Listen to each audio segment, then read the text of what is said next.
guys, Ricardo here and welcome to another blog tech tips. In today's tutorial guys, you can see here we have the LG Phoenix 3, which is of course an affordable device, and I'm going to show you to clear the app cache for any particular app. So of course go to settings, and once you're in settings guys, from the top of the screen you're going to come down to apps, and once you're in apps guys, go ahead and look out for the app you want to clear the cache for. So for example here we have Chrome.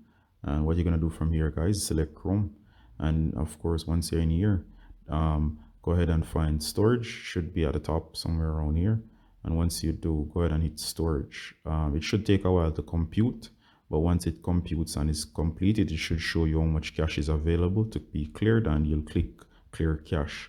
And of course do not worry, these are temporary files that you shouldn't lose anything at all in terms of data. Once you do and clear cache, you're going to confirm if there's any confirmation to be done, and once it's cleared you can go ahead and exit. From here go ahead and reboot, and once you start back up it should be good. The app should stop crashing or whatever issue you're having before with this particular application or any other. Alright guys, as always guys, Ricardo from Blog Tech Tips saying bye until next time. Thanks for tuning to the tutorial. Bye.